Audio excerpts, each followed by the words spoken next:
네, 리서치센터 유승민입니다. 오늘은 이란 사태와 관련하여 긴급 방송을 편성했습니다. 말씀드릴 내용은 이번 사태에 대한 1차 평가 그리고 향후 시나리오입니다. 결론부터 본다라면 이번 사태로 인해서 단기적으로 최대 변수는 호르무즈 해협의 봉쇄가 지속될 것인가입니다. 중기적으로는 이란이 걸프 지역의 주요 원유 생산 시설 그리고 정유 시설에 대해서 공격을 감행할지 여부가 될 것 같습니다. 이것은 이제 레드라인이라고 이렇게 규정할 수 있겠고요. 저희가 갖고 있는 기본 시나리오는 전면전 장기전으로 가는 것보다는 수주 간 갈등이 있겠지만 결국에는 조만간 미국과 이란 간의 협상이 재개될 것이다라고 보고 있습니다. 따라서 이제 단기적으로는 어느 정도 갈등이 있겠습니다만 그 과정 속에서 말씀드렸던 레드라인을 넘지 않는 것이 상당히 중요할 것 같고요. 아마 미국과 이란 모두 상황을 관리하면서 그 선을 지키면서 협상의 모색, 탈출구를 찾지 않을까 싶습니다. 따라서 일단 뭐 지난 밤에 뉴욕 증시가 비교적 안정적인 모습을 보였습니다만 아직까지는 이제 금융시장의 변동성이 사라졌다라고 보기는 어려울 것 같고요. 어느 정도 이러한 변수에 대한 향후의 관찰과 저희가 지속적인 모니터링이 필요할 것 같습니다. 그러면 지금부터 구체적으로 저희가 이런 시장에 대한 평가를 갖고 있는 그런 근거에 대해서 말씀을 드리도록 하겠습니다. 먼저 자료를 하나 볼 텐데요. 보시는 그 그림은 중동 산유국들의 일일 원유 생산량입니다. 아시다시피 전 세계의 하루 그 원유 수요량, 생산량은 대략 1억 배럴입니다. 그런데 이 지역, 걸프 지역에서 생산되는 원유가 대략 20에서 한 25% 정도를 차지하기 때문에 매우 그 생산량이 크다라고 볼 수 있고요. 또한 이 생산량 중에서 상당 부분은 그 아시아로 수출이 되고 있습니다. 그래서 다음 보신 그림처럼 이 호르무즈 해협을 통해서 그 걸프 지역 국가들이 수출하고 있는 비중은 국가별로 큰 차이가 있습니다만 많게는 뭐 거의 대부분 100%이고 적은 UAE라 할지라도 거의 70%에 육박할 정도로 상당히 이 해협에 대한 의존도가 큽니다. 때문에 이제 아까 말씀드렸던 것처럼 단기적으로 유가를 결정할 수 있는 것은 이 호르무즈 해협을 통한 원유 공급망의 안정성이 매우 중요하다 이렇게 볼 수 있을 것 같습니다. 그렇다면 지금부터는 이번 상황에 대해서 전반적인 틀을 한번 살펴보고 향후 시나리오까지 연결해서 전망을 해보도록 하겠습니다. 현지 시각 2월 28일 날 오전 7시경에 미국과 이스라엘이 이란의 다수 목표물을 겨냥해서 이제 대규모 공습을 감행을 했습니다. 트럼프 대통령은 이제 이번 공격에 대해서 2월 중에 이제 미국과 이란 간의 3번의 협상이 있었지 않습니까? 근데 이제 비핵화 협상이 잘 되지 않았다. 그래서 이란이 핵 야망을 포기하지 않기 때문에 그에 대한 직접적인 결과라고 주장을 했습니다. 그리고 이제 트루th 소셜을 통해서 그 4가지 군사 목표에 대해서 군사 공격의 목표에 대해서 제시를 했는데요. 보시는 것처럼 첫 번째는 이제 이란의 핵무기 획득을 방지하겠다. 그리고 두 번째는 이란의 미사일 비축량 및 생산 시설을 파괴하겠다라고 했고요. 이란의 대리 네트워크 그러니까 뭐 헤즈볼라라든지 이런 대리 세력들 있지 않습니까? 그들의 힘을 약화시키겠다. 그리고 마지막으로는 이란 해군을 전멸시키겠다. 그것은 당연히 말씀드렸던 것처럼 이제 호르무즈 해협의 안정성이 필요하기 때문일 겁니다. 근데 더불어서 주목할 부분은 트럼프가 말하는 것은 정치적 목표로서 이란 내부로부터의 정권 교체를 제시를 했습니다. 근데 여기는 상당히 그 함축적인 의미가 포함이 된다고 생각합니다. 왜냐하면 내부로부터의 정권 교체라는 그런 단어는 미국이 이제 지상전을 투입해서 전면전을 일으켜서 이란을 해방시키겠다, 이란을 붕괴시키겠다 그런 목표를 제시한 것이 아니라 자신들이 외부에서 이란을 공격해서 이란 정권을 흔들고 또 이란 수뇌부를 제거함을 통해서 사실상 항복을 이끌어내겠다라는 것을 암시한 것입니다.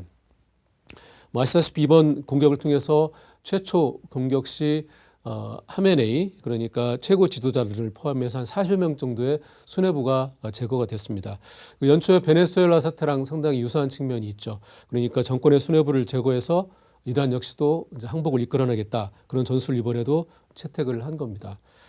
뭐 결과만 본다라면 초기 우위는 분명히 미국과 이스라엘이 확보했다라고 평가해 볼 수 있을 것 같습니다.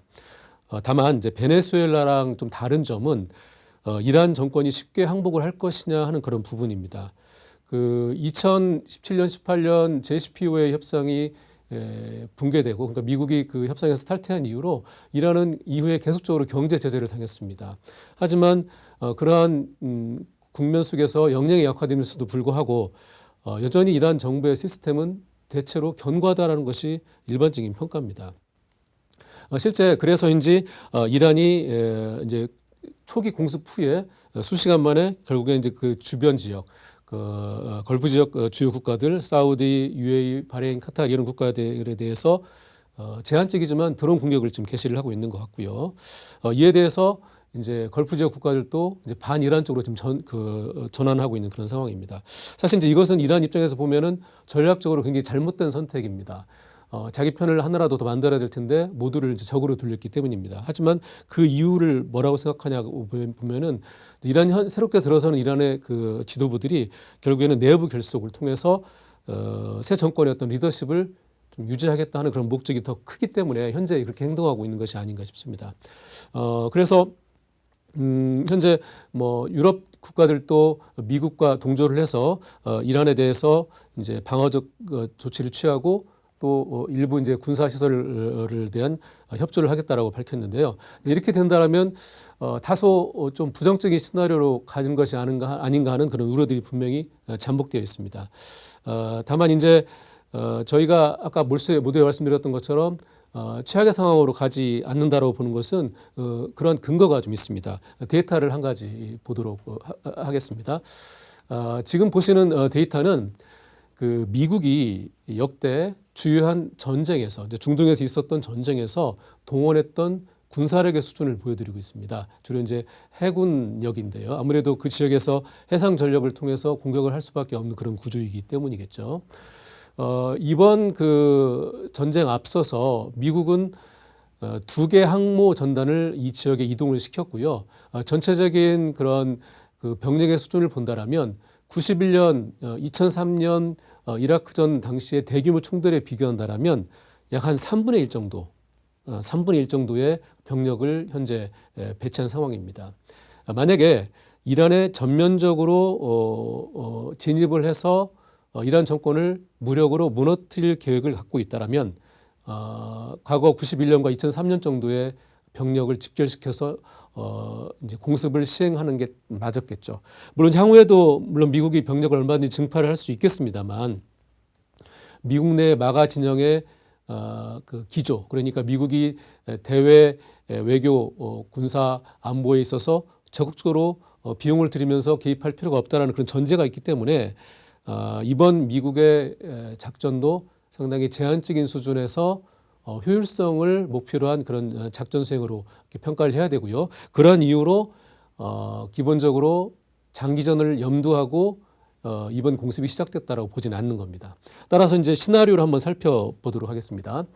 저희가 보고 있는 시나리오는 이제 기존에 5가지였습니다. 제가 2월 후반에 한 5가지 시나리오를 제시를 했었는데 일단 이제 시나리오 1번은 현재로서는 깨졌습니다. 그러니까 미국이 제한적인 수단을 통해서 이란에 위협을 하고 그리고 그를 통해서 이란을 이제 협상의 틀로 끌어내는 것이 기본 가장 유력한 시나리오였는데 그 시나리오는 이제 깨진 상황이죠.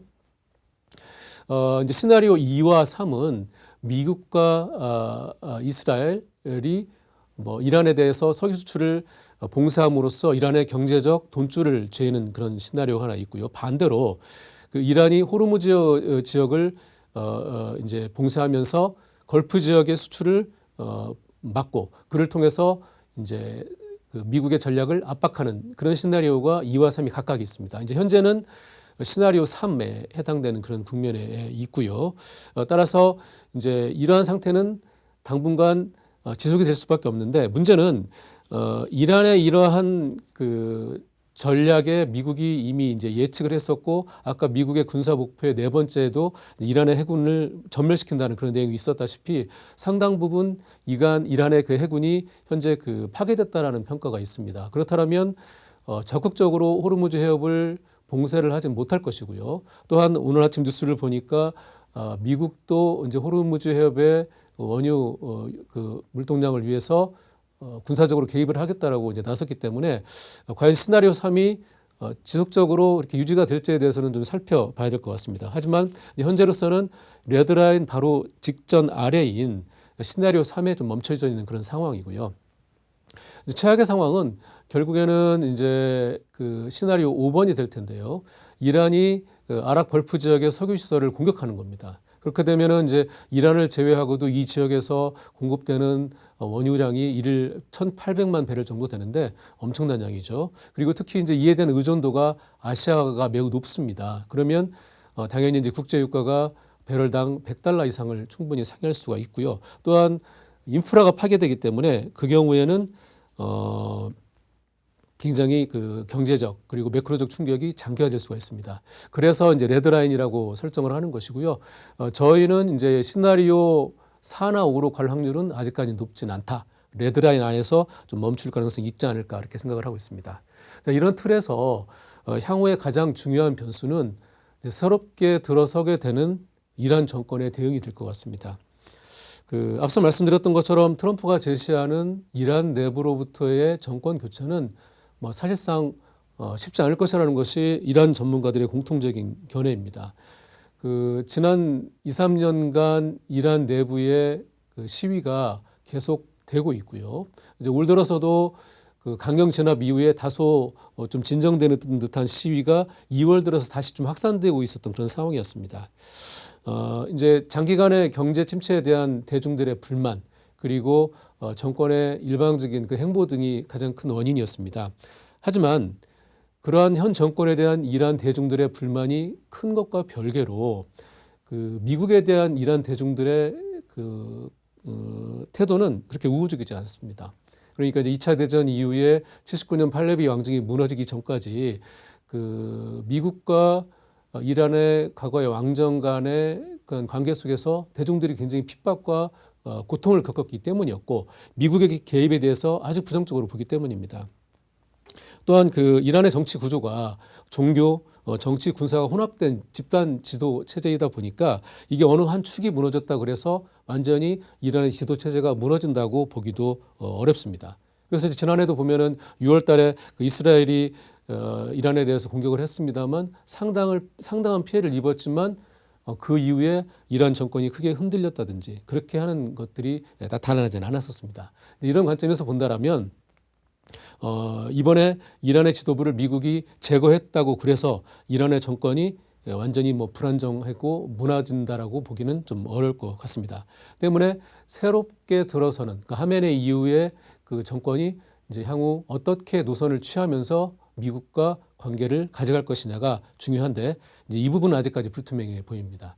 그래서 향후한 수주관이 중요하다 그런 말씀을 드리는 것이고 미국은 이제 계속 군사적으로 압박하면서 이란의 군사력을 무력화시키고 그 과정 속에서 현 새롭게 들어서는 지도부가 미국과 협상을 하도록 이끌어내지 않을까라고 생각을 합니다. 예, 그 현재까지 상황을 이제 1차로 평가해보고 정리를 해보면 일단 그 당분간 중동의 높은 긴장 상태는 유지가 불가피해 보입니다. 이는 이제 원유 공급망의 불안과 금융시장의 변동성을 자극할 것으로 보여지기 때문에요. 뭐 아주 너무 부정적으로 볼 필요도 없겠습니다만 지나치게 좀 낙관하면서 단기적으로 공격적인 대응은 좀 무리가 있다고 보여집니다. 그래서 어느 정도 위험 관리가 필요하지 않을까 싶고요. 다만 이제 호르무즈 해협 상황에 따라서 금융시장의 반응은 상당히 가변적일 것 같습니다. 그 이란이 스스로 봉쇄를 풀 수도 있고요. 또 미국이 봉쇄를 해제하기 위해서 군사행동에도 나설 수 있기 때문입니다. 그러나 이런 것에 따라서 일희일비하게 다 보면은 지나친 변동성에 노출될 수 있기 때문에 조금 더 이제 향후 수주간 시간을 두면서 살펴볼 필요가 있지 않을까라고 생각을 합니다. 하지만 이제 최종적으로 여전히 유력한 시나리오는 중동 전역으로 전면전 장기전으로 가기보다는 결국에는 이제 미국과 이란이 협상 테이블로 복귀할 가능성이 매우 높다라고 보여집니다. 트럼프 대통령이 4주간의 공격이라는 시한을 설정을 했는데요. 이것도 좀 의미가 있다고 보여집니다. 이번 달, 그러니까 3월 말, 4월 초 사이에 이제 미국과 중국의 정상회담이 예정이 되어 있습니다. 아마 트럼프는 그 전에 이 사태를 어느 정도 마무리하고 매듭 지으려고 노력을 하는 것 같습니다.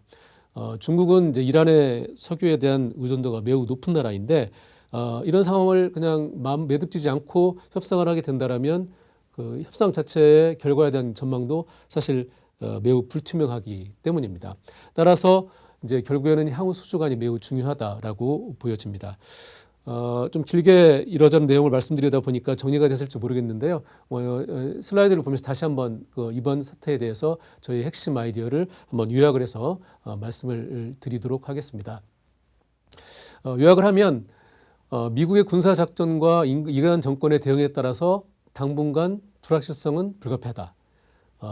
그리고 이제 그 중에서 가장 중요한 것은 원유 공급망의 불안정 지속 여부이다. 그리고 이에 따라서 금융시장의 그 흐름도 결정이 될 것이다라고 보고 있고요.